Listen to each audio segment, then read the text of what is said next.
now na. Now na.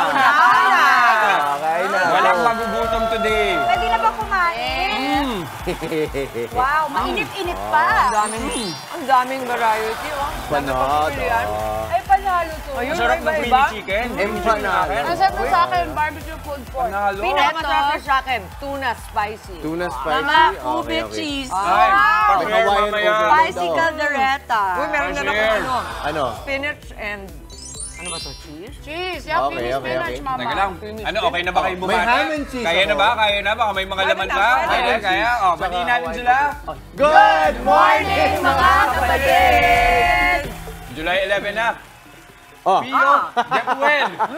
Gagaling talaga ng mga producer natin. Sa wikang Teduray sa ating mga kapatid, win-win ng Thursday natin ngayon dahil sa panalong inihain ng ating mga bisita.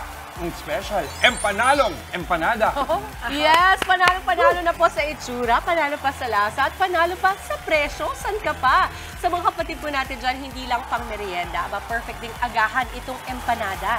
Tama yan, Mama Dims, kasi perfect din yan na pasalubong at sa mga kapatid natin dyan na kagigising pa lang, bago na po at sabayan ang aming paagahan dito sa studio. ang sarap talaga ng agahan natin dito sa studio, my friends. Ito, sa mga team bahay natin dyan. Alam niyo ba, ang secret formula for this empanada, fresh ingredients, perfect dough, diba? Malaman na fillings at iba't ibang flavor. Super winner talaga, Mami Chicky. Dami-daming flavors, grabe. Pero alam nyo ba na ang empanada originally nagmula sa Ilocos? At ngayon makikita na natin ito sa iba't ibang lugar, gaya na lamang ng nakilala nating negosyo. Ito na nga, nagmula sila sa Caloocan. Nandito sila sa studio ngayon, ang Carolines. At para ibida pa ang kanilang produkto, tawagin natin ang owner na si Alain at si JM. Let's go, Alain! JM, good morning! Good na kayo! Good morning! Good morning! Alain! Alain! JM! Akala ko po Caroline ang name nyo. Lapit kayo, Okay, dito pero saan kayo. ba nanggaling yung Caroline nga naman? Pinangalan po namin siya sa daughter namin. Ay, how nice. That's Ilan a taon na very si pretty Caroline? Ilan taon na siya? 5 na po siya. Wow! So 5 years na rin itong inyong business? Actually, mag-3 na po siya. Uy, wow! Okay. Sige, umpisahan natin sa mga flavors na inihanda mo para sa amin today.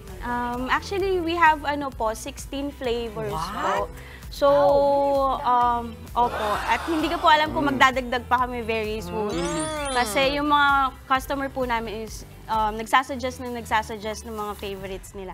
So, we have creamy chicken, Hawaiian overload, tuna caldereta, picadillo, beef tacos. Hala, ang dami. Sobrang dami Oo, po. yung mga dala mo para sa amin, ito nga, yung unang tinikman ko yung spicy tuna. Opo. Sino ba mahilig sa spicy sa inyo? Ay, Para sa'yo yung spicy. Oo, kasi yung sipa sa dulo. Diba? Yung unang kadyan mo, manamis-namis. Matamis yung dough. Yes. Ang ganda nung kanyang parang combination na merong tamis yung dough, at tapos may anghang sa dulo. Panalo. So ang vote ko, basta yung spicy tuna yung pinakamasarap. Oh, talaga? May kumontra. Parang Hawaiian Op, overload, Ay, diba? nako, yan, may kumontra. Parang lasang pizza talaga siya, di ba? Oo, yung Hawaiian pizza. So, bakit sa tingin nyo ay pumatok talaga ang inyong produkto? Sabi po ng mga customer namin, yung dough daw po yung number 1 kasi una, hindi mamantika, tapos flaky po siya. Actually, So, yun po yung unang nagustuhan nila. Tapos, natuwa sila sa sobrang dami po ng flavors na hindi lang yung typical na chicken or pork. So, we have 16 po, kaya ang dami po nilang pagpipilian. Nice. Okay, sa 16 ngayon, ano ang pinaka-bestseller na flavor ninyo? Malang bestseller namin is yung creamy chicken, creamy tuna, Yan. spinach, picadillo, and pork caldereta. Okay, I'm gonna try the pinaka. Galing. Oo, While you're talking, Dali, tuwago 5 na sa akin. Ang dami. Ano yung Spinach, sabi ito. nyo kanina, maraming nagre-request sa inyo. Yung mga nire-request nilang flavor nila. May nagre-request ng shawarma, Uy. may adobo din po. Pwede mo. Oh, sobrang daming nire-request nila na sabi namin, titignan natin in the future Kung kasi kaya. sobrang dami pa. Oo. Kasi alam niyo, di ba nakasanayin natin dati yung empanada, yung orange. Ano ba yung pinagkaiba?